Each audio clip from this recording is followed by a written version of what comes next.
Hello, hockey fans, and welcome back to another player biography series, as now we're taking a look at the extensive career of the amazing Dale Hawerchuk, a man deemed as a generational talent before he even stepped foot into the NHL. His deceptive quickness, amazing release on his shot, an expert passer, not afraid to dish out a few hits here and there, and superb stick and puck handling skills made him a must-have for any NHL team. In our last video, we took a look at the dreadful 1980-81 Winnipeg Jets, which leads directly into Hawerchuk's arrival in the NHL. If you haven't checked out the video, the link is in the description as well as the top right corner of your video screen. Do so before you check this video out, if you dare. But now we tell the story of the man known as Ducky. Dale Martin Hawerchuk was born April 4th, 1963 in Toronto, Ontario, Canada, but was raised in the city of Oshawa, not too far from Toronto, most of his life. Passionate about hockey very early in life, as even at the young age of 4 years old, it seemed like Dale was a natural. He started to dominate the kid ranks of hockeys, and as he got older, he entered the Quebec International Pee Wee Hockey Tournament, and in the finals of the tournament, scored all 8 goals in an 8-1 victory, being a record previously held by the great Guy Lafleur. He played for the Junior B Oshawa Legionnaires of the Metro Junior B Hockey League. The team was actually coached by Mike Keenan, and he saw Dale as a star in the making. Dale was offered a tryout by his hometown Oshawa Generals of the OHL in 1979, but shockingly didn't make the team. But in another crazy turn, he was selected 6th overall by the Cornwall Royals, and while they were based in Ontario, they were part of the Quebec Major Junior Hockey League, as Hawerchuk was only one of a handful of Toronto-born hockey players to play in the Quebec League. Dale was an instant sensation in Cornwall, as his natural skills shined with 37 goals, 66 assists, for 103 points in 72 games, easily winning the league's Rookie of the Year. But what came in the playoffs was nothing short of remarkable. In 18 playoff games, 20 goals, 25 assists for 45 points. That's more than 2 points a game. And he led the Royals to their second ever Quebec championship, and Dale was named playoff MVP, winning the Guy Lafleur Trophy. So that meant the Royals were off to the Memorial Cup, and indeed Dale played excellently with 6 points in 5 games. It was named to the tournament All-Star team. And to boot, his former Junior B coach Mike Keenan was now the bench boss of the Peterborough Petes, who, of course, the Royals would beat. He also took home the George Parsons Trophy for most sportsmanlike player. And look at this. This is just his first year in the juniors. But at 17 years old, Dale already had the attention of NHL scouts all around the league. And they were already chomping at the bit to get him before he's even eligible. Oh, but things were about to get a whole lot better for Dale as he entered his second year with the Royals. 81 goals, 102 assists for 183 points. Truly incredible. 72 games, 2.5 points a game. Truly remarkable. Not to mention he's improving himself game after game with self-discipline and determination to be the best. And he got to play for his country, Team Canada, at the 1981 World Junior Tournament. And Dale tied the tournament in top scoring with 9 points. But unfortunately, Canada as a whole faltered and they finished a dreadful 7th. But still, scouts were on hand and took further notice of this phenom.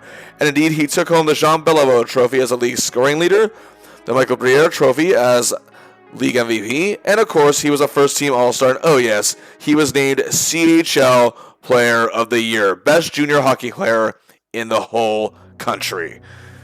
And with 35 points in 19 games, he led the Royals to their second straight Quebec championship, and back to the Memorial Cup they go. Dale had 8 goals, 4 assists, 12 points in just 5 games. As the Royals win back-to-back Memorial Cups, Dale is named tournament MVP and, of course, is an All-Star for a second straight year. And look at this. This is just his junior career right here. If you need any further explanation as to why he's the #1 ranked junior player in all of Canada, well, this is it right here. This is all you need. While the NHL Draft was still 3 years away from being televised, there was a great deal of media hype around Dale Hawerchuk, as he was no doubt going to be the first overall pick. And indeed, our most recent video before this one, as I mentioned at the top of this thing, was a look at the pathetic 1980-81 Winnipeg Jets. Well, it's not pretty. And again, if you haven't watched the video, hopefully you'll be a little bit amused. But to sum it up, the Jets, after years of being the dominant force in the short-lived yet memorable World Hockey Association, entered the NHL and were dealt a terrible hand by losing many key players and coming into the league, mainly All-Star Kent Nilsson. The Jets' first season was 20 wins. That was bad enough. But the 1980-81 season, 9 wins, 32 points, dead last by a mile in the entire league. A team that saw 3 different head coaches, a crop of young goalies whose careers were pretty much ruined and were all gone from the game before the end of the decade. A young defense with inconsistent veterans that didn't stand a chance. A decent top forward core led by U.S. Olympian Dave Christian, who had a good rookie year, and talented scorer team captain Morris Lukowich. Norm DuPont was good, but the expectations for Willie Lindstrom weren't quite met. And the Jets, of course, were hoping for something from their top draft pick in 1979 when they entered the league, Jimmy Mann. He definitely wasn't panning out. Doug Smale, however, who played 30 games as a rookie, showed some fire, but this was not the makings of a good team. Their defense was led by second overall pick 1980 Dave Babich and Mo Mantha. But when you're playing on a defense as a rookie on a team like this, you're in for a world of hell. But the veterans such as Barry Long and Don Spring weren't really cutting it either. I mentioned goaltenders, and suffice to say, after the team allowed 400 goals this season, none of them would be back. But general manager John Ferguson kept his job by nothing short of a miracle. Maybe because the trades he made didn't cost the Jets any major players, just a lot of money. Though that list, again, was, well, pretty short, but apparently team ownership leader Barry Schenkenroe had faith in old Fergie, and why not? I mean, the man was a great hockey mind. And like I said in the last video, even the Jets can't screw this one up. And indeed, they did not. Far from it, as a matter of fact. They, of course, took Dale Hawerchuk first overall with literally no hesitation. The rumor is that Fergie and the Jets weren't even entertaining offers from any other team, rejecting them on the spot. And after passing on Denny Savard last year, they desperately need a playmaking center who they can build the team around, the man who would be their star, their poster boy, and hopefully take them to a whole different level.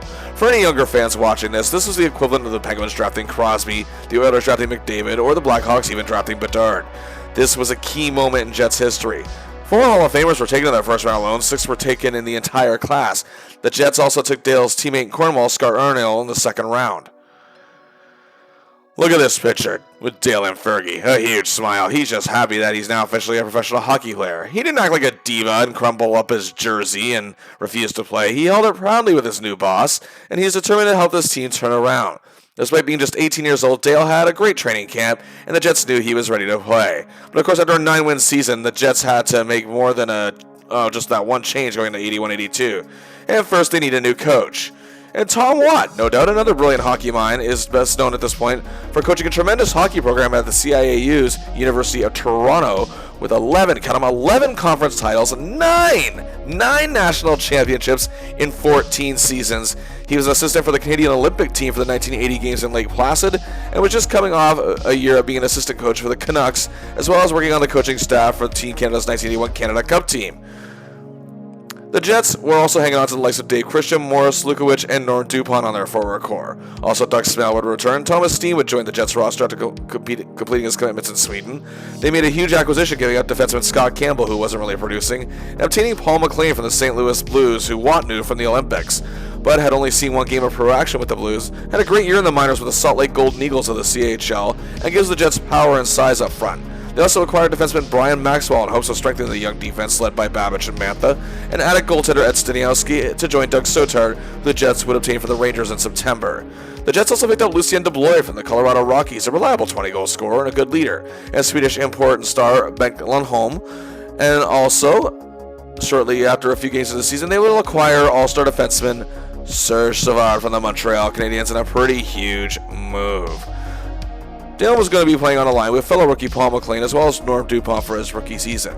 The new divisional realignment, however, took hold in 1981-82, with the playoffs adopting a divisional format. The Jets were in the Norris Division along with Chicago, St. Louis, Minnesota, Detroit, and Toronto. Dale is entering rocky terrain. While Fergie didn't waste time making moves, there is barely any hope for this Jets club still, and many experts and pundits predicted that even building around Dale, the Jets likely won't even be a playoff team for at least another 3 or 4 years, some are even saying 5, because of the damage that took place in 1980-81 will take years to repair. But regardless, the young 18-year-old was ready to play, as we now prepare for his rookie season.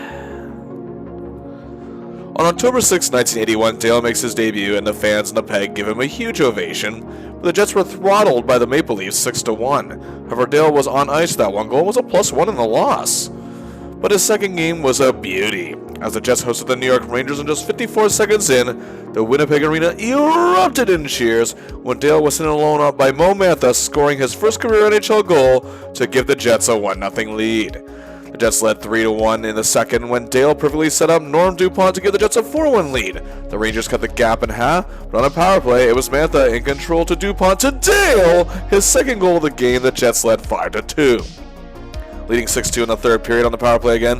This time Dale is in control as he gets to Christian to Babbage, and the Jets lead 7-2 en route to a monster 8-3 win over the Rangers. And speaking of monster, 4-point night for Dale Hawerchuk, sending a message about his rival in the NHL. He notched an assist in a big win over Gretzky and the Oilers next game, but then he went quiet the next few games, and then he truly came alive. 11 points in 4 games.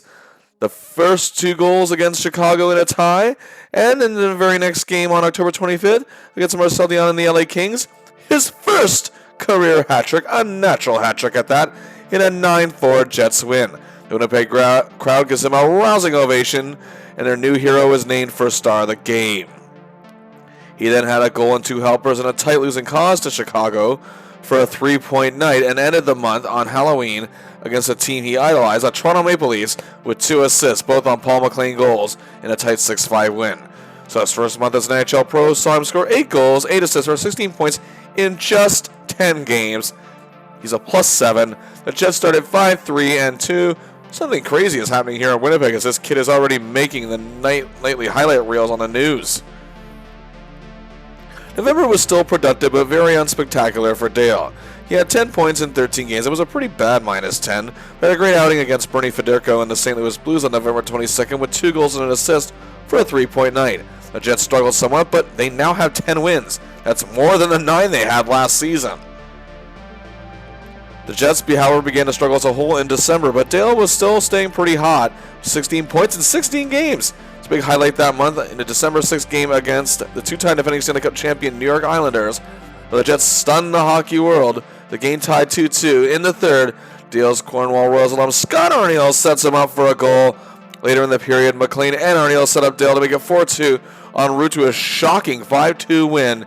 Dale's 2 goals, including the game winner, won him first star honors yet again. Despite Dale making amazing plays and definitely living up to his hype, the Jets began to struggle again. And while Dale had a 2-point night and a loss to Toronto, the Jets ended December 5 games below 500. In January, however, Dale sent a message. The Jets are for real. This is not the team you made fun of last year. We are young, hungry, and determined. We will make the playoffs. Dale's stats were already impressive, but he was showing tremendous leadership by example. And what a January he had. On January 6th against fellow first-round draft pick Ron Francis and the Hartford Whalers, on a power play, the 3 top forwards lead the way. Christian Lukowicz to Dale. It's a goal. Later in the period, Dale makes the cameraman's head spin with a beautiful tally in alone to make it 2-0. He then set up Dave Babbage on a power play in the second to make it 3-1. Then early in the third, set up Larry Hopkins, 2 goals, 2 assists, another 4-point outing, a 5-3 win. And a couple games later, against a much-improved Pittsburgh Penguins squad, on a power play, Lukowicz and McLean set up Dale for a goal. Then just 1:24 later, Dale, along with Lukowicz, set up Babbage for extra man marker. And then with 27 seconds left in the period, Dale, all by himself, makes magic happen on the power play. The sports newscasters are ready to replay this one. He's just a pure highlight reel for the Jets in a 6-1 win on the strength of the rookie's 3-point night. The very next game at home against the Rangers, Dale set up goals to Larry Hopkins and Paul McLean. But with 1:34 left and the Jets trailing 4-3 on a power play, Dale and Paul set up Morris Lukowicz for the game-tying goal as the Jets escape with a point. Then 2 assists in a win over Chicago on the 22nd. A goal and a helper against the Red Wings the very next game.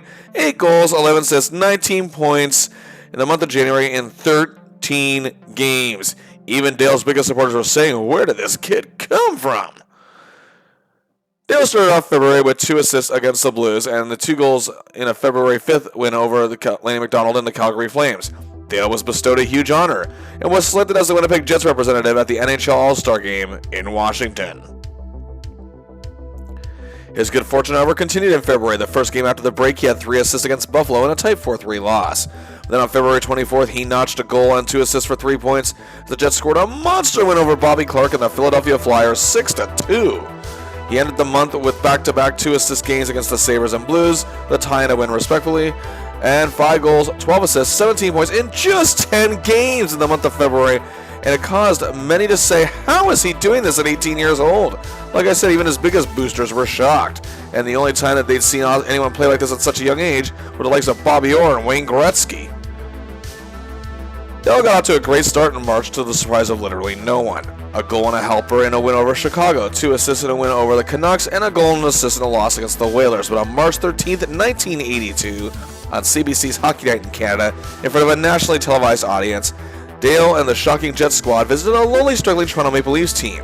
Dale watched the Leafs for years on Hockey Night in Canada and CBC, and now he's at the forefront of a marquee game in front of a nationwide audience. And Dale opens the scoring on a great setup from Paul McLean 6 minutes into the game. He returns the favor to McLean, setting up his goal. The Jets lead 2-0 after 1. After taking a 3-0 lead in the second, Dale, along with Hopkins, set up McLean for his second goal of the game. It's 4-0. Dale, with his second goal of the game, makes it 6-0, and he's got another 4-point night after only just 2 periods. The Jets led 7-2 in the third, and then Dupont to Babbage to Dale, a hat trick, a 5-point night as Dale Hawerchuk makes himself known to the national audience, en route to the Jets' incredible 10-2 win, and without question was the first star in the big win. Big network games can add pressure, yet Dale thrived on it. He followed up that very next game with a goal and 2 assists against division rivals St. Louis for 3 points. And then the very next game after that, on March 17th, on the road against division leaders, the Minnesota North Stars, led by a highly talented young core of Dino Ciccarelli, Bobby Smith, and Neil Broughton, Dale scored goal number 40 on the year. Yes, at 18 years old, he has 40 goals. And then goal number 41 midway through the third proved to be the game winner in a tight 3-2 victory. 10 points in 3 games. That's over 3 points a game. And indeed, the Jets were on a 3-game winning streak, and the streak turned into 5 games after a dominant win over Toronto and another over Detroit, where Dale had a goal each and now had 12 points in 5 games. On March 24th, the Jets were set to host the highly disappointing LA Kings, who, despite having the triple crown line of Dion, Simmer, and Taylor, as well as highly talented defenseman Larry Murphy and up-and-comer Bernie Nichols, they were not the team they were the year prior. And more importantly, Dale Hawerchuk, the man who has helped turn this Jets team completely around before he's even of legal drinking age, sits at 97 points.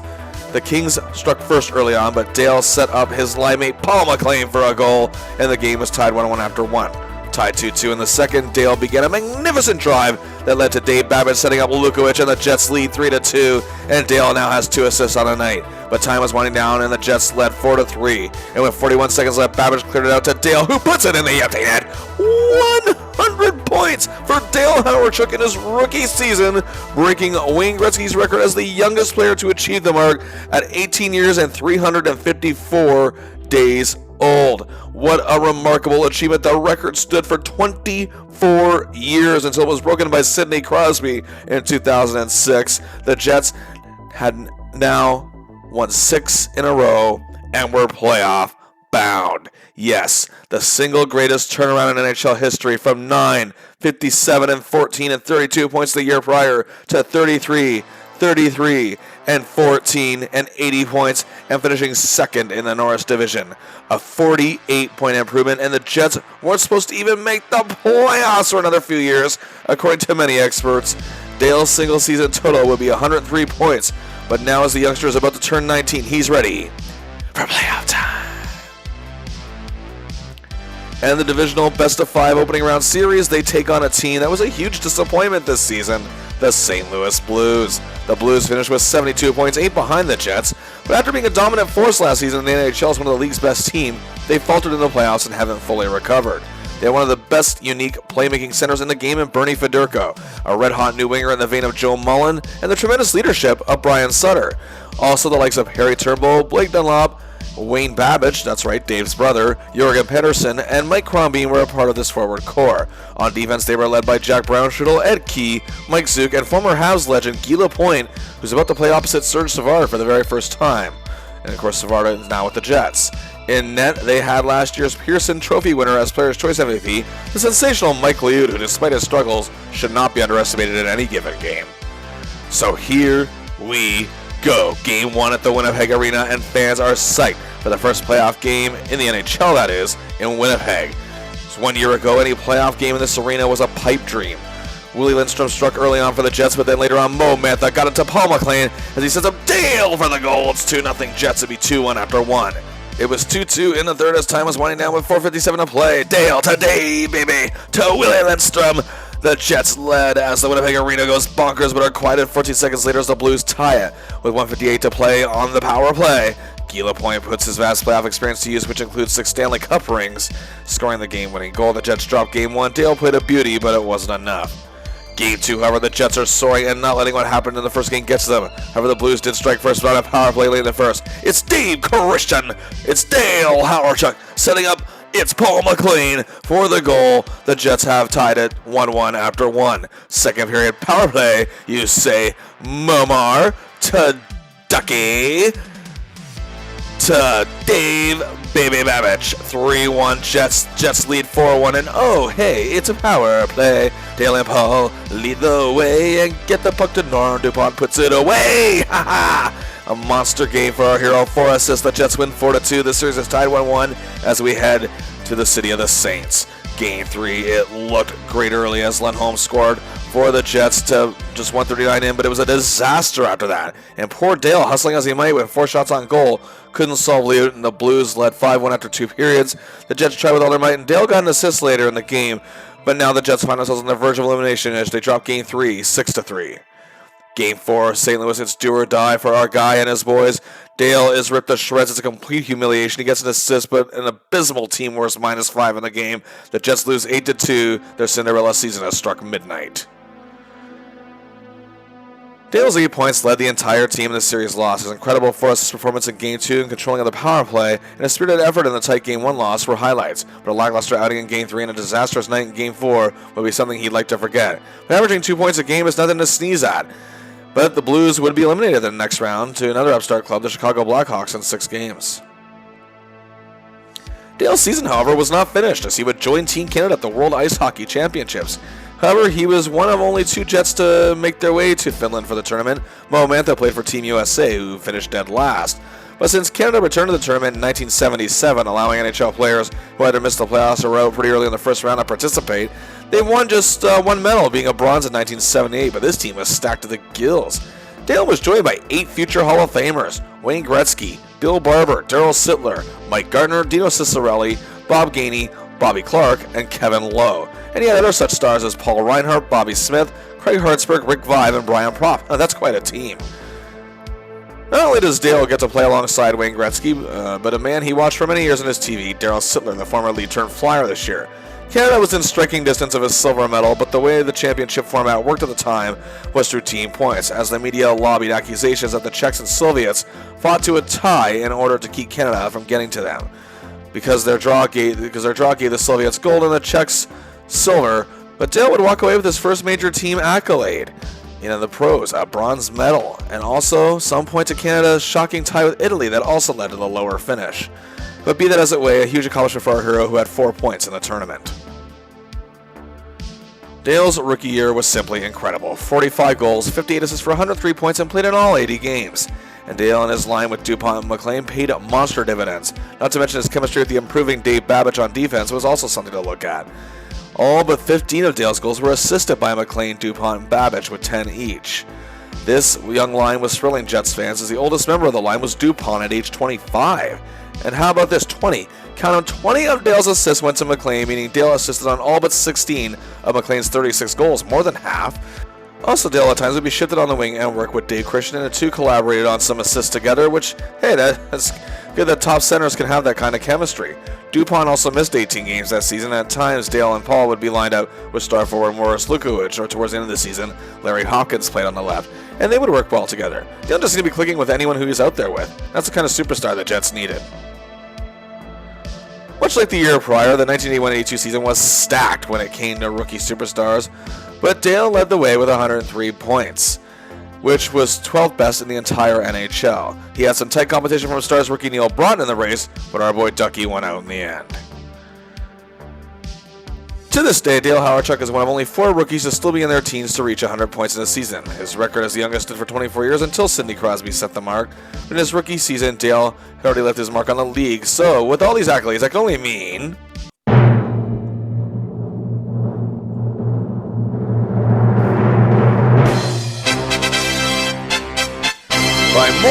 country mile, Dale Hawerchuk wins the Calder Trophy as the league's Rookie of the Year with a monster 258 votes. The closest to him was Bruins star forward Barry Peterson with 93. That's a 165 vote margin.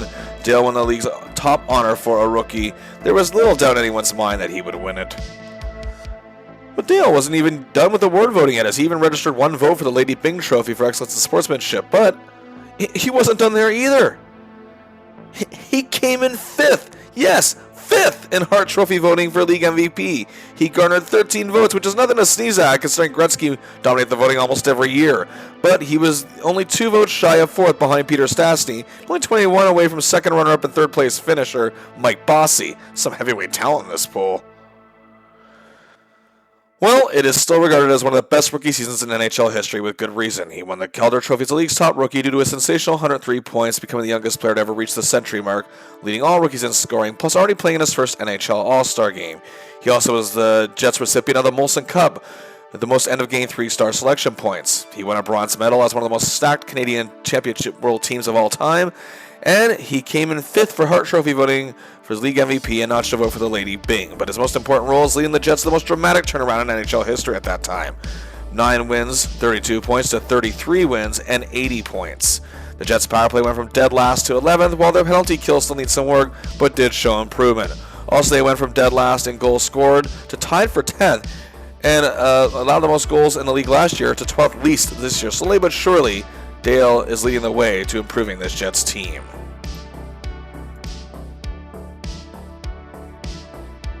Going into the 1982-83 season, changes were made in the league. The Colorado Rockies moved their operations to the Garden State, where they become the New Jersey Devils.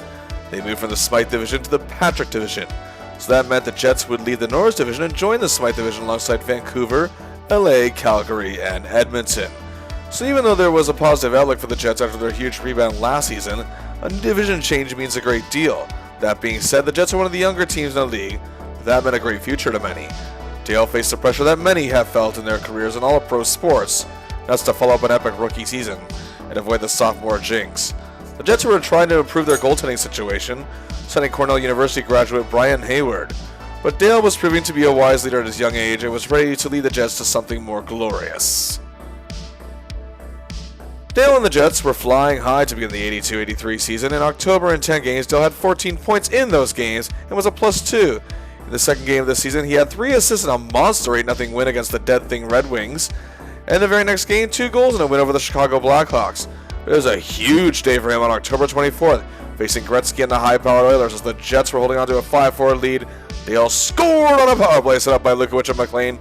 Then Mullen and McLean set him up for a second goal of the game. Dale, along with Babbage, in the third, set up McLean on the power play. That Dale scores the hat-trick. They stun the Oilers 9-5. A monster 4-point night for our hero. First star of the game honors. He followed that up with 2 helpers and a win over the Kings. The Jets were looking sharp, starting 6-3-1. In November, Dale was still making the end-of-night highlight reels. He had 2 goals against the Oilers in a loss, however, this time, and had 2 other 2-point games. Again, a goal and a helper against Calgary the very next game. He did the same against the Canucks on November 14th in a win. That broke a 4-game winless streak, actually, and then back-to-back 2 assist games in Quebec and against the Habs and the Nordiques. 17 points in 12 games, but the Jets began to struggle as a whole heading into December. And indeed, Dale had the worst night of his career at this point. 6 points in 13 games and a really bad -9, not even half a point a game. The Jets were struggling to find consistency despite having a much better month than they did in November, but Dale, like many stars, was simply in a slump and determined to get himself out of it. And while he showed slight improvements in some games, Farrell that great. Again, 12 points was much better and pretty good, but his -12 was terrible. And the Jets would lose 9 of 16 games all month. What is happening here? But in February, Dale Hawerchuk roared back with that fierce competitive nature he has become known for. Another hat trick, adding 2 assists for a 5-point night against Mike Bullard in the lowly Pens on February 4th. And then a goal and 2 assists for a 3-point night in a win against Detroit on the road. He achieved the same in a win at home against Vancouver. And another hat trick, this time against fellow 1981 first-rounder Ron Francis and the Whalers. His 3rd of the year. Already the 5th of his young career, and Dale is on an 8-game point streak. The streak would end at 8, but what a month. 10 goals, 11 assists, 21 points in just 13 games. A huge turnaround. and despite the Jets' struggles, Dale still had fans in the peg cheering him on. And in March and part of April, he stayed red hot, breaking his mark from the previous month, going on a 9-game point streak. And there were many highlights on this streak: 2 goals on the road against the Canucks, 3 assists in a tight road win over division rivals LA, then a monster 4-point night against the Leafs at home with 2 each notches and apples, and 2 helpers in a victory over Quebec. The Jets showed some improvement during this stretch. Dale ended the season with a couple more 2-assist games, one against the Kings and then the final game of the season against the Wings. 7 goals, 15 assists for 22 points in 15 games, and a +2. What a way to end this season. However, the Jets finished a disappointing 33, 39, and 8, despite equaling their win total from last year, but they finished with 74 points. That's still 8 more than the last place Kings, however, and therefore they clinched the playoffs again. Injuries to Dave Christian, who missed 25 games, and Lukovic, who missed 11, and Mantha, who only missed 3/4 of the season. This certainly didn't help matters. But regardless, it's playoff time. Oh boy. For the opening round Smythe Division semifinal best of 5, their opponents are the high-powered Edmonton Oilers.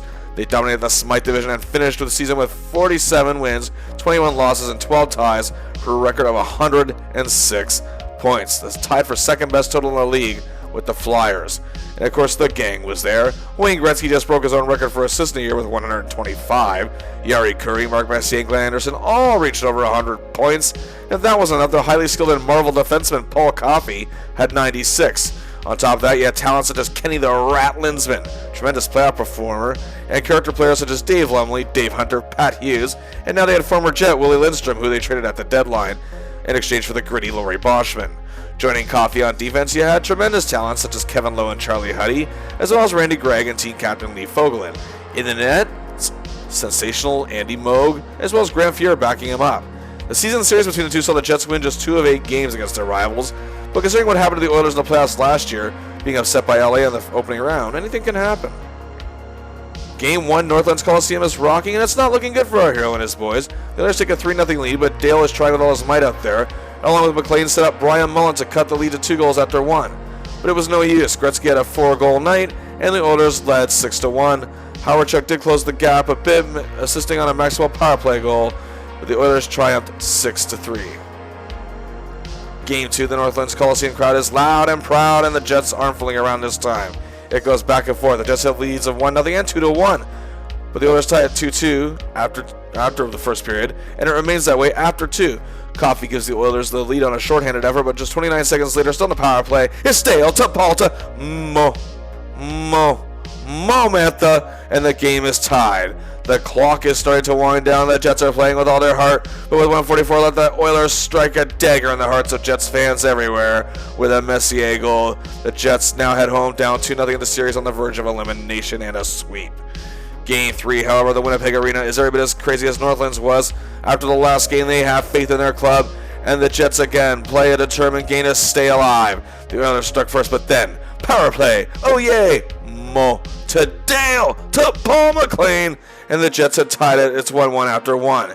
Then the second period, another extra man advantage. Mo gets it to Dale, who's going to absolute beauty. The Jets lead 2-1 after 2. Brian Hayward is playing great in it. But in the third period, the crowd is silent as we prepare for a psychotic finish. With just under 7 minutes to go, the Oilers tied it, and then with 2:52 to go, Willie Lindstrom is showered with a loud chorus of boos as he scores to put the Oilers up, cheered by his former fans in Winnipeg. But just 30 seconds later, Ron Wilson sends the Jets Nation into a frenzy, nearly blowing the roof off the arena. We are tied at 3. Just 1:08 later, with 1:14 to play, you can hear a pin drop in the Winnipeg Arena as Ken Linsman scores. The Jets are swept in 3 straight, and their season is over. They didn't make it easy for the powerful Oilers, however, as our hero came to play. He had a goal and 4 assists for 5 points in 3 games, leading the Jets in scoring, and played superbly through most of the series despite his -2. But now the Jets had to regroup, as this year was definitely a setback. The Oilers went on to breeze by Calgary in 5 games and sweep the Blackhawks in 4 to make it to their first Stanley Cup final ever. However, they were humiliated in a sweep by the New York Islanders, who were winning their 4th straight cup. Dale Hawerchuk was very impressive with 40 goals, 51 assists for 91 points in 79 games, just missing 1 all year. And to no surprise, he once again is making magic with Paul McLean, as McLean assisted on 18 of Dale's goals, almost half. While Dale helped out Paul in return, sending him out 15 times, that's nearly half of McLean's 32 goals that year. and the two teamed up for 10 assists, meaning they would work together to produce 43 goals one way or another. But Dale's main collaborator on assists was defenseman Dave Babbage with 11. The two had remarkable chemistry, especially on the power play. The left wing spot on the line, however, was interchangeable all year, with DuPont still having some chemistry with Dale, but not producing at the level that he was used to seeing, as Lukowicz would play on that line as well and click with him. But Brian Mullins seemed to really have something good going with Dale as well, and will be key going forward, it seems. Also, our hero seemed to work well with Dave Christian once again, too. There were some who felt at the time that this was a lackluster year for Dale, but to me that could be further from the truth. 91 points in 79 games, still leading his team in scoring, is still excellent. The Jets did deal with injuries, and Dale did all he could despite a couple bad stretches in certain months, but he started the first 2 months and ended the last 2 months hot. And despite his epic rookie season the year before, he's still growing into his game and did avoid the sophomore jink, and that team still has some evolving to do. But he led the team and snagged another Molson Cup for end-of-game 3-star selection points. He had 3 hat tricks to boot, and thanks to the Jets' power play continued to improve. He opted not to play for Team Canada, however, this year in the 1983 Worlds. Regardless of what the media says, in the eyes of Jets fans, Dale is now their hero.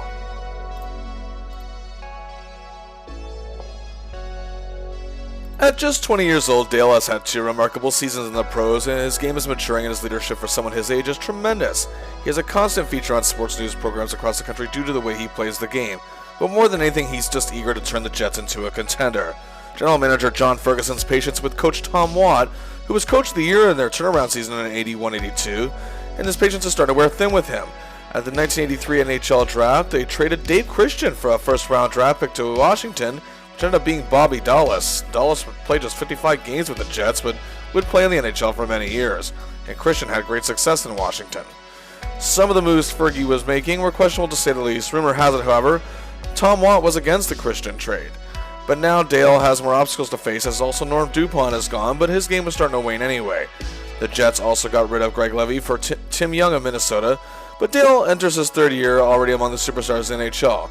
But what can he do with this question mark of a Jets team for the 1983-84 season? The Jets' problems, however, were evident very early in the season, as October was not a good month for our hero. Just 3 wins in 12 games, Dale has a mere 7 points and an abysmal minus 12 in those 12 games. He had 2 assists in one of those 3 wins over the Rangers, but he found his groove again in November, even though the Jets were still a sad bunch. So he had 12 points in 12 games with 6 each of Notches and Apples, including a goal and a helper against Toronto, and then later on got 2 goals in a loss to the dominant Oilers, which saw Tom Watt lose his job as head coach after 21 games this season. Fergie was shaking things up, acquiring Robert Picard to add more to this sad-looking defense, and Mike Weiser was added as another goaltender. Former Jets star defenseman from their WHA days and former captain Barry Long took over as head coach, and Hawerchuk had 2 assists in a win over the Kings. In December, the Jets showed major signs of improvement, and Dale was sensational. But a stage he was familiar with shining on, Maple Leaf Gardens in Toronto, awaited him on December 14th, 1983, as the Jets traveled to face a struggling Leafs squad. Dale scored the opening goal of the game, and the Jets led 1-0 after 1. Hawerchuk, along with Arniel, set up Lucien Deblois to make it 2-0 Jets in the second. Then Dale geniusly anchored a power play, setting up Tim Young, making it 4-1. Toronto made it 4-2, but then Dale scores his second goal of the game at beauty. The Jets led 5-2 and 6-2, and it would stay that way after 40 minutes. Dale was playing an incredible outing. Just 35 seconds into the 3rd period, a hat trick for our hero, and then he adds another assist. A career best 6-point night. 3 goals, 3 assists. The Jets win 8-4. Dale's awarded the first star of the game, no question, as even the usually angry and fickle Toronto sports media was heavily in praise of Dale's performance in this game, saying he's on par with the best forwards in the league. The Jets, again, were improving and showing signs of life under coach Barry Long. Dale ended the month with 3 straight 2-point games, and overall had an incredible 22 points in just 13 games. And it was a very happy new year for Dale in 1984. January was very kind to him once again. His playmaking style was on full display as the Jets loved every minute of it in their fans. He notched 22 points again, this time in 14 games. He started the month with his 4th straight 2-point outing in a tie against the Flames, and had another in a win over Hartford. He then had 2 goals and 2 assists in a huge 4-point night in a monster 7-7 tie with the Kings. Then the next game against LA, in another tie, he scored 2 goals. The game after that, he notched 2 assists, even though the Caps defense of Langway, Stevens, and Murphy were too much for the Jets, but that gives our hero 8 points in just 3 games. Then in a road win over Harvard, another monster 4-point night with a goal and 3 helpers. Our hero and his good fortune continued in February with 2 goals, 12 assists for 14 points in 12 games, while the Jets themselves were losing about as often as they were winning, and they were notching a few ties here and there. He had a goal and a helper against the Oilers, but the Jets still couldn't solve their division rivals. 2 assists against the lowly Devils, and then 2 assists against the Habs the following game, both wins. And then in a huge performance over Edmonton, Dale notched an assist with 5 seconds to play, the first to give the Jets a 3-2 lead, but the Oilers went out by 2 in the second, and Dale set up McLean to close the gap to a goal, 5-4. Grant Fuhrer, however, was a beast in the third period, and his time was winding down. With 5 seconds left, Babbage to Boschman to Dale! The Winnipeg Arena explodes, and we're going to OT. But Dave Hunter silenced the Winnipeg crowd. However, when named one of the game's 3 stars, the crowd roared again for their guy. And then in a leap year game with the Islanders on the 29th, they took the 4-time Cup champions to the limit, but lost 4-3. Hawerchuk had 2 more apples.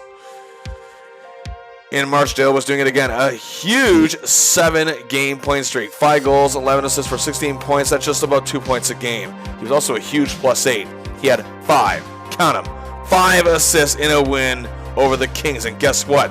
They all came in the second period where he set an NHL record. Previously 4 assists shared by 28 other players, including Mark Messier, who tied the record just 2 months prior. Another huge milestone for Dale Hawerchuk. He had 3 straight 2-point outings against the Rangers, a powerful Nordiques team, and the Leafs. He then had 2 goals and an assist for 3 points against Larmer, I should say, easy for me to say, Savard, and the Blackhawks. And the Jets went 5-2-0 in that stretch. However, a horrendous 7-game winless streak followed. In a tie with the Kings, Dale scores 100th point of the year, reaching the century mark for the second time in his first 3 seasons.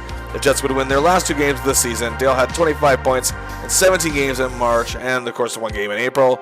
The Jets finished a mere 31, 38, and 11 for 73 points, just 1 short of their mark the year prior, but their playoff spot was never in any real danger, with the Kings bringing up the rear 14 points behind them.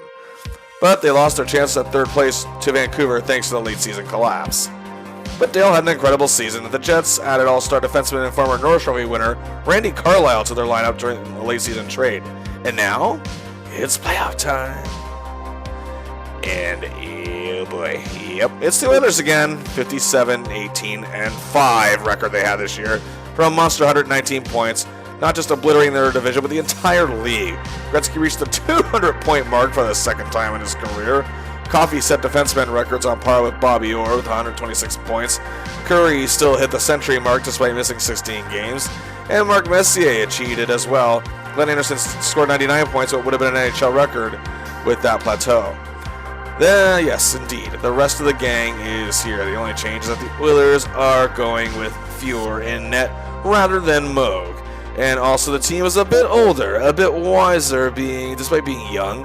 And they remembered how the Jets fought them tooth and nail last season. Now, Game 1, we begin at Northlands Coliseum, and it's another embarrassment. Ugh. Our hero has 5 shots on goal, but Fuhrer stops him at every turn. The Jets get blasted 9-2, thanks to Gretzky and Coffey. Game 2, however, much like last year, the Jets aren't fooling around. And just 2:32 in power play, Mullen to DeBlois to Deal, who scores the goal. The Jets strike first, and they would lead 2-1 after 1. They actually led 3-2 after 2, but in the 3rd period, they led 4-2 after a goal from Andrew McBain, but then the Jets just fell completely apart, and Dale was playing very poorly. The Oilers scored 2 goals, 1:46 apart midway in the 3rd. The clock winds down. We go to OT. Randy Gregg is the unlikely hero, 21 seconds in. The Oilers survive an underdog scare, and yes, Dale was really bad in this game. Despite his goal, he was a -4. He, along with DeBlois, were heavily criticized for the loss. The Jets are on the verge of elimination in Game 3, going home. And with the Oilers leading 1-0 in the 2nd, however, it's Dale to Smale to McBain. It's tied 1-1. The Jets bombard Fuhrer, but he is a wall afterwards, and the Oilers skate to a 4-1 win, and for the 2nd straight year, sweep the Jets in 3 straight, ending their season. Not a good playoff for Dale Hawerchuk. He played pretty well in his first 2 playoff appearances, but his 3rd appearance in his 3rd straight first-round playoff exit, just a goal and an assist each, and a -6. Even in one game where the Jets played good, he did not. The Jets are seemingly stagnant at this point.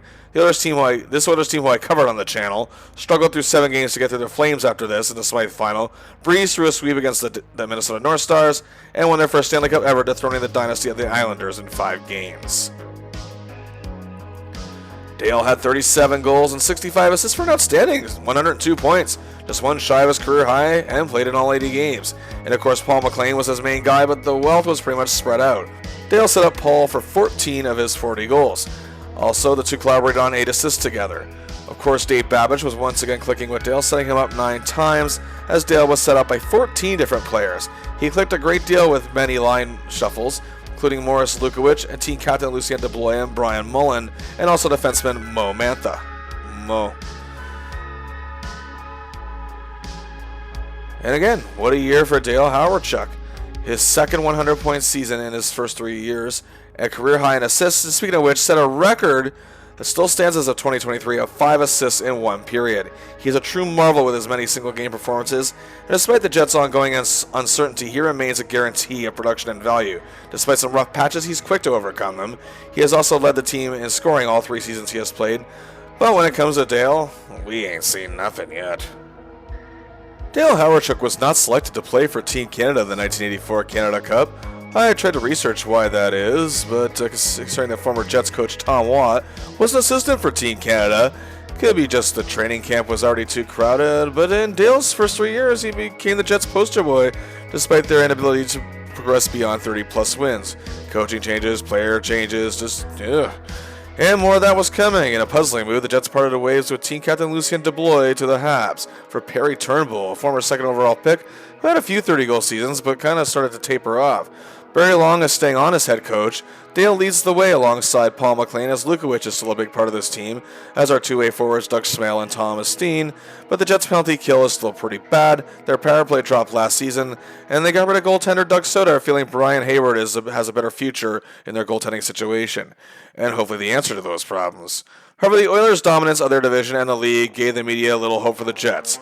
Dale, however, was bestowed a huge honor before the season even began, being named team captain. His teammates agreed this was his team to lead and had faith in him to do so. Little did we know what was in store for Dale and his team in 1984-85. The season started with typical Dale Hawerchuk numbers, 9 points in a short 7-game October. The season started late, likely due to the Canada Cup. The Jets are looking pretty mediocre, however. Dale had 2-point outings against the Leafs in the first game of this season, and a goal and a helper in a loss to the defending Stanley Cup champion Oilers, and the same at the end of the month against an improved-looking Kings team. But in November, Dale soared high, and the Jets were showing some remarkable improvements. He began the month with a monster 4-assist game and a big win over Mark Howe and the Flyers. He had a goal and an assist against sophomore Stevie Yzerman and the Detroit Red Wings, the goal coming with 2:09 to play to tie the game to give the Jets a point. He had a goal each in the next 3 games, but then had a huge night against the Canucks in an explosive second period where the Jets scored 6 goals. Dale had 2 of them, assisted on another for 3 points, but his 8-game point streak comes to an end after that. But a dominant win over the same Canucks team, 5-1, saw Dale in on 4 of the goals, scoring 2 and assisting on 2 others for a 4-point night. Then the very next game against the LA Kings on the road, he had a goal and 3 apples for another 4 points, obtaining 8 points in 2 games, totaling 24 points in 15 games, a massive, successful month for Dale Hawerchuk. This Jets team was slowly coming together even more, and Dale was making that happen as the players around him were responding to his success, thus turning the Jets into a better club as a whole. He had another 24 points in 15 games, this time with 8 goals and 16 assists. He started with a goal and 2 assists for 3 points in a shootout with Lanny McDonald and a very good Calgary Flames team. A game that got so heated near the end that Dale served a 10-minute misconduct to end the game, but the Jets got the win. He then repeated that performance in a win over Mike Gardner and the Washington Capitals, he and Paul McLean assisting on Robert Picard's game winner. Then in another huge win over the powerful Flyers, coached by his former Junior B coach Mike Keenan, the Jets blew a late lead and gave up 2 goals in the third period, but Dale beautifully set up Paul McLean, who was having a great year in his own right, for the OT winner, and in total, that was 2 assists in the game, plus a goal, another 3-point night. That was a culmination of a 9-game point streak, which saw him score 21 points, just above 2 points a game. Oh, wow. They would then lose to Calgary the next game, however, where Dale went pointless. Then they roared back against the Toronto Maple Leafs at home, and so did Dale himself. His first goal of the game put the Jets up 2-0, while he and McLean assisted on a Brian Mullen goal to make it 3-0. Then 25 seconds into the second period, Mullen and McLean set up Dale for his second goal of the game and a 4-0 Jets lead. Toronto, however, closed the gap to 4-3 down in the second period, but then Dale scored his 20th goal of the year. Hat trick! And it would be the eventual game winner. The Jets would win 6-4. Dale and McLean again assisting on a power play from Mullen to give Ducky 5 points on the night. He then had 3 apples in a win over Pierre LaRouche and a struggling New York Rangers squad. The Jets were 19-11-3 for 41 points after a dominant 6-2 win over the Kings. Dale notching an assist, but then the Jets found themselves second place in the Smythe division because of this, which again was much more even keel this year, as the Oilers, while still on top, were seeing competition from their rivals. But then the Jets went into a tailspin. They went winless in the next 5 games, a streak that started to spill into January. As a January 4th matchup with the Oilers in Edmonton came about, if there was a time to end this skid, it's now, against your biggest opposition. When Curry opened the scoring at just 1:26 into the game, Dale responded with a beauty 1:07 later to tie it. The Yaroslav Hozar gave the Oilers their lead back, but literally 10 seconds later, Dale tied it. It was 2-2 after 1. The Oilers went ahead in the second period, but 2:09 later, power play. It's Carlisle anchoring to Babbage, who gets in front for Dale. The game is tied. He has his second hat trick of the year. It's 3-3 after 2. Then just 1:10 into the third, Dale and Paul set up Perry Turnbull for a goal. It's 4-3 Jets. This is huge. Dale is playing a monster game and doing everything in his power to end his team's struggles. But it was not to be. The Oilers took the lead back, just 1:07 apart midway through the period. Then 2 goals, 1:25 apart later to seal the Jets' fate. A 7-4 loss. The winless streak hits 6 as their struggles against Edmonton continues. Dale was named first star of the game, but he was desperate to get his team winning again. And then they followed that up by being humiliated by Edmonton 7-2 at home. 7 games without a win. They slipped at 19-17-4 for 42 points. They had slipped to third place behind Calgary, with the Kings now just 2 points behind them. It's really hard to blame the guy, however, who has been holding up your mediocre franchise for 4 seasons now. The January 6th loss to the Oilers was the 40th game of the year, the halfway point of the season. Dale's 61 points is actually tied with Brent Sutter of the New York Islanders for 4th place in the league. But this was no longer good enough for our hero. By true leadership, he wanted to win. Well, in a game against the New York Rangers on January 9th at home, a rather lethargic Jets crowd in the media were thinking, same old Jets after their recent woes. On a very early power play, Dale assisted on a Paul McLean goal to strike first. The Jets led 2-1 after 1 and would lead 4-2 after 2. But to the shock of almost nobody, the Rangers led 5-4 and time was winding down in the third period. And to try to show some intimidation on goal, the Jets had Dale out there with the sizable Andrew McBain and Perry Turnbull. They kept the puck in the Rangers zone, and with 37 seconds left, Dale Hawerchuk scores! Winnipeg Arena explodes, blowing the roof off the place, and we're going to overtime. But OT is beginning to wind down, and with 1:10 left, McLean to Steen to Dale Hawerchuk, and the place comes unglued. Once again, 2 goals, an assist. Both goals coming up in the clutch. The winless streak is snapped. He's named for star of the game as the adoring Winnipeg fans, as the kids like to say these days, give him his flowers, a standing ovation. His eagerness to win on full display in this performance, but after that they would lose 3 of their next 4.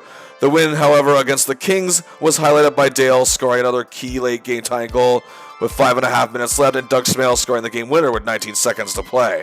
But then things turned around as the Jets would go unbeaten in 7 of their next 8 games, and Dale played some beauties. How about a goal and 2 assists in a win over the Red Wings? How about Dale being able to school a red-hot young rookie by the name of Mario Lemieux as he gets his 3rd hat trick of the year in a 7-6 win over the lowly Penguins? He also reaches 30 goals for the 4th straight time, and then had a goal and 2 assists against former Cornwall Royals teammate Doug Gilmour and his St. Louis Blues. This roller coaster of a January saw Dale score a monster 26 points in 15 games. Oh, but here we go once again against the Oilers in their way at home on February 6th. The last time the Jets beat the Oilers was March 23rd, 1983, and since then have lost 13 straight against them, not counting the playoff sweeps the last 2 seasons as well. The Oilers to boot are on an 11-game unbeaten streak going into this contest and have only lost 1 of their last 16 games, even without forward Mark Messier. The Oilers are tearing everything they see apart game by game. But not tonight! The Oilers are embarrassed by the Jets 6-2. Dale has 2 assists, and more importantly, he was in the face of the great one all game. Gretzky was held to just an assist and a -1. A huge win for the Jets, and some feel this is where they truly started to wake up. They did, however, have difficulty the very next game with the Vancouver Canucks. Dale did set up Paul McLean on a power play goal to tie the game in the first, then set up Dave Babbage to tie the game again. He then made a great play in the second period, scoring a shorthanded goal and tying the game this time at 3 apiece. But the Canucks took a 5-3 lead in the third, with just 3:23 left, while Dale is not known for his clutchable heroics all that much, is showing it a lot this year. After the Canucks foolishly take a 5-minute major with 32 seconds left, Paul and Dale, goal scoring Rangers, set up Carlisle for a power play marker to close the gap. 14 seconds later and 18 seconds left to play, Carlisle anchors Babbage, takes the wheel, and Dale gets the tally. In on all 5 goals, the Jets would settle for the tie. Another huge game where our hero hears the Winnipeg Arena chant his name in joy as he's named the first star. Mere days later, he's off to Calgary, but not for a game against the Flames, but rather his second All-Star game appearance. He made the trip with 2 of his Winnipeg teammates, Paul McLean, his line mate and wingman, making his first appearance, while Randy Carlisle makes his 3rd appearance, but first as a Jet, as he made 2 midseason classics with the Penguins. Dale and the Jets are doing all right, and we're still in line for a playoff spot, hopeful for their first season since Dale's rookie year with a .500 or above record. After having an assist in each of the first 3 games back from the All-Star break and going pointless in the next 2 games, he had 97 points in 62 games and was among the league leaders in scoring. But what happened next? Even his biggest supporters didn't see coming. On February 23rd, in a loss against the Habs, Dale scored his 37th goal this season. That would be just the beginning of an utterly insane, remarkable, and truly incredible 18-game point streak. Following the game with Montreal, the Jets would throttle the Rangers 12-5. Dale would have 3 points, giving him 101 on the season, his 3rd 100-point season in 4. He had a tally against Pittsburgh, and in another huge win over the Oilers, he had a goal and a helper, giving him 104 points on the year, his new career high. He also reached the 40-goal mark for the 3rd time in 4 seasons. That gave the Jets their 3rd win in a row, but they lose to Montreal, where Dale would notch an assist.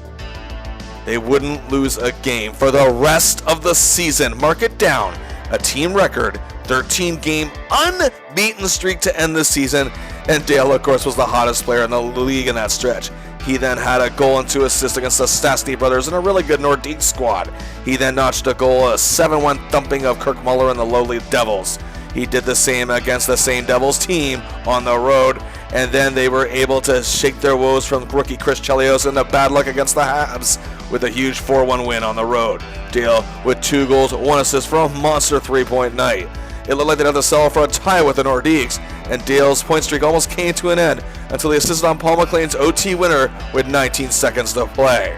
Then it was a big 3rd period comeback win against Gilbert Perreault and the Buffalo Sabres with a goal and an apple, and the goal was Dale's 46th of the year, also passing the mark from his rookie year, a new career high. He had a helper in a one-sided win over Dynamo Dino, Broughton Bellows, and the Stars. 2 goals and an assist for 3 points over division rivals Vancouver, who were just having a terrible year. Both goals came in the 3rd period to break a 4-4 tie, giving Dale the game winner and insurance marker. He then had another 3-point night against the Canucks, this time on the road. The Jets had won 9 games straight, and Savard, Larmer, and the Hawks were next. They'd have to settle for a tie, however, as Dale had 1 of each for a goal and assist. But the goal, a shorthanded effort, was his 50th goal of the season, and his first time reaching that milestone. They'd also tied Calgary, Dale again having a marker on each side of the puck and the stick. But then they get another win, their 3rd of the year against the Edmonton Oilers, sending a message to Wayne and his boys. Dale again going 1-1 for 2 points. And in the final game of the season, Calgary could still take 2nd place from the Jets with a win. Dale did score his 53rd goal of the year and notched an astonishing mark of 130, but the Jets blew their 4-goal lead, but they still hung on to tie and won 2nd place. 17 goals, 16 assists, 33 points on this 18-game point streak, close to 2 points a game, a ridiculous plus 19. And hey, thanks to Dale's work ethic and determination, the Jets players around him responded as well, and they finished 43 wins, 27 losses, 10 ties for 96 points, the best season the Jets have had since moving to the NHL. Dale taking his leadership role oh so seriously, and it showed. And now, once again, it's playoff time. Only this time, the Jets are now being deemed as a threat, even to Edmonton. But let's not jump the gun. They first had to get by the Calgary Flames, who only finished 2 points behind the Jets with 94. They had been growing as a team since head coach Badger Bob Johnson took over a few years earlier. They were led by a sensational Swedish duo of Håkan Loob and Kent Nilsson. A former star for the Jets, the latter was, in the WHA, and they were making fans cheer loud and proud in Calgary. Plus, he had talented forwards such as Kerry Wilson, Dan Quinn, Eddie Beers, Richard Crom, and Colin Patterson also lent a significant hand up front this year, while role players such as Jim Poplinski, Mike Eves, and Steve Bozak, tough guy Tim Hunter, were also contributing to the growth of the Calgary Flames. But this defense was ridiculously good, led by all-star Paul Reinhart and sophomore Al McInnes, both of whom had fantastic seasons. Supporting them was the hard-nosed veteran Jamie McCowan, Steve Conroy, and Paul Baxter. In goal, they had the superbly talented Reggie Lemelin, but the Flames would be without their team captain and inspirational leader, Lanny McDonald, who has missed most of the season. On paper, this is an even matchup. However, the Jets only managed to win one game against them all year, losing 5 and tying 2 others. The Jets have really stepped out of mediocrity, and our hero is ready to keep it going. So here we go. Game 1, the Winnipeg Arena is so excited, and the Jets do lead 1-0 after 1. But the peg is silenced when the Flames dominate the second period and go up 4-1. Run a power play late in the period. Dale to Brian to Paul McLean. The hanger wakes up, and the Jets trail 4-2. Now only trail by a goal. Just 20 seconds into the third, Dale Hawerchuk makes a beautiful individual effort. Rookie defenseman Dave Ellett ties the game a few minutes later. The clock wound down as Lemelin and Hayward are making big saves, and we're off to OT. And nearly 8 minutes in, Brian Mullen is the hero. The Jets take Game 1. Game 2, however, the Flames struck first and held their 1-0 lead after 1 period. But oh hey, it's a power play. Babbage controls, Elliott steers, and Dale scores! It's a tie game, and it's tied 2-2 after 2. Winnipeg took control in the third period and won the game 5-2. They take a 2-0 series lead as this finally happening. The Jets are 1 game away from finally winning their first playoff series since entering the NHL. Game 3 of the series shifts to Calgary, and just when the Jets and our hero are on a high, it comes crashing down. A vicious cross-check by Flames defenseman Jamie McCowan to Dale Hawerchuk sent him down hard. You could hear the collective gasps all the way back in Winnipeg. Dale was helped off the ice. The Jets would lose the game 4-0, and the Flames are still in this thing. The prognosis is not good. Dale has suffered broken ribs. His timetable for a return doesn't look to be anytime soon. Here's a man who's only missed 1 game in 4 seasons in the NHL, and now he's missing games when he is needed the most. It's not his fault, however, but he's still trying to support the Jets from afar. Game 4, the Jets took the series. They took it 5-3, and at long last won their first playoff series in 4 games, winning the series 3-1. But it almost seemed bittersweet in a lot of ways that the man that got them there isn't there to celebrate this glorious moment. Dale played very well in games 1 and 2 before the injury, and Jets fans were seething at McCowan to the point where he'd be booed mercilessly off the ice for years going forward in Winnipeg. It just seems like a downright travesty that this dream season may turn into a nightmare, but regardless, the show must go on, and so must the season without Dale Hawerchuk. And oh boy, yes of course, the show goes on against the team they started proving themselves against it late in the season, the defending Stanley Cup champion Edmonton Oilers. They were very much intact from the year prior. The only difference was that Kenny Linsman was out and Mike Krushelnyski was in. They finished the year with 109 points, first in the Smythe division of course, as they breezed through an improved LA Kings team in the opening round. But there was no time to dwell. Despite not being able to suit up, Dale again was rallying behind his team, believing in them that they could pull this off. Game 1 in Edmonton, the Jets actually had a 2-1 lead, but the Oilers' defensive game, yes, they had them on display, what some people say, had the Jets contained the rest of the way, and the Oilers took it 4-2. Game 2, the Jets managed to attack Fuhr with many shots in this game, but Paul Coffey's 5 points tonight did them in, 5-2. Now the series shifts to Winnipeg down 2-0.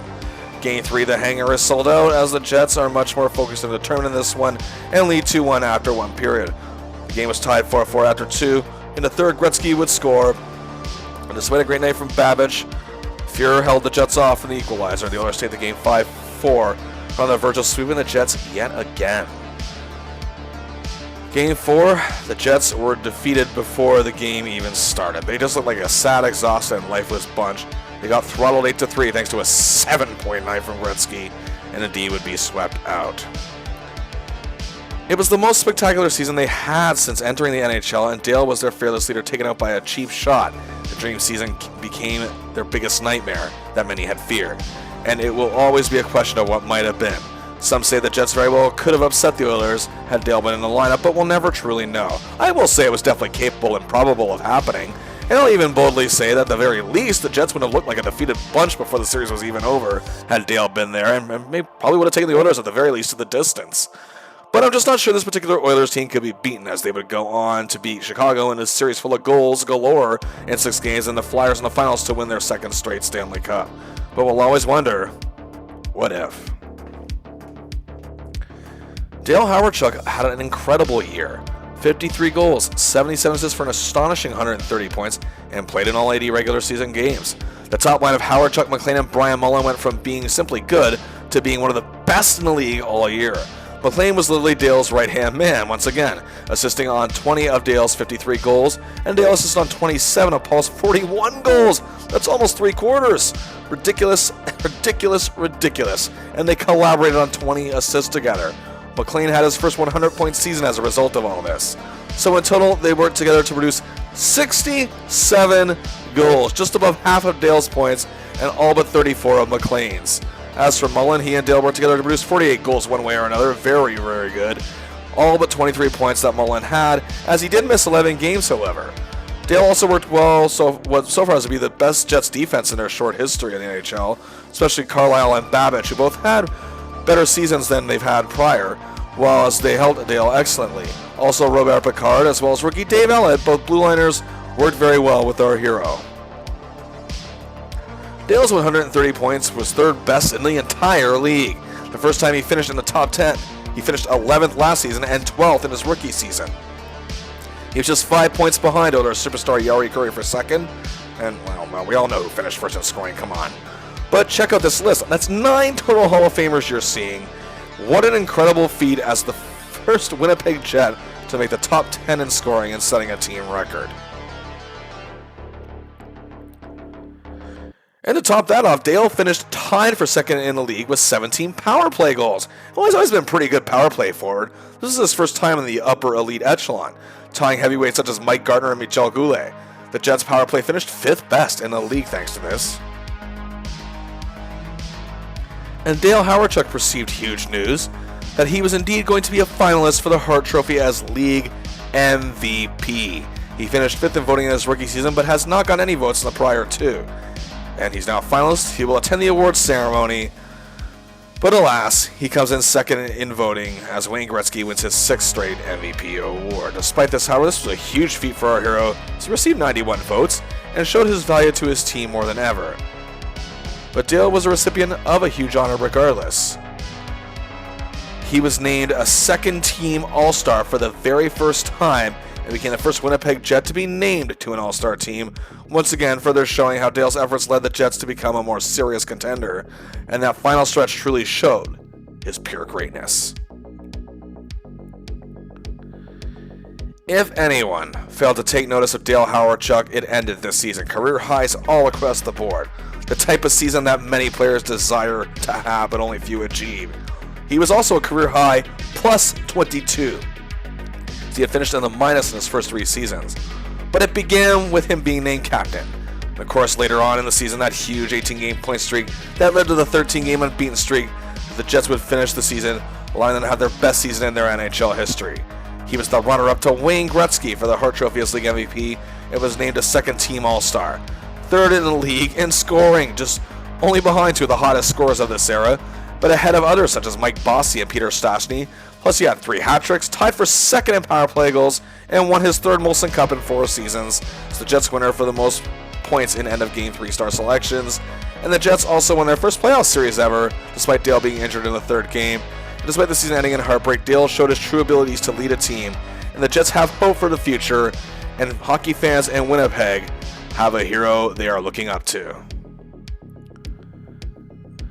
But that will actually do it for part 1 of our look at the great Dale Hawerchuk, as in part 2 we look at the remainder of his time in Winnipeg. He has indeed accomplished more in 4 seasons what many do in a career.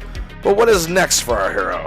Find out next week, and until then, hit subscribe, hit like, and please share the video. And also, I'll see ya!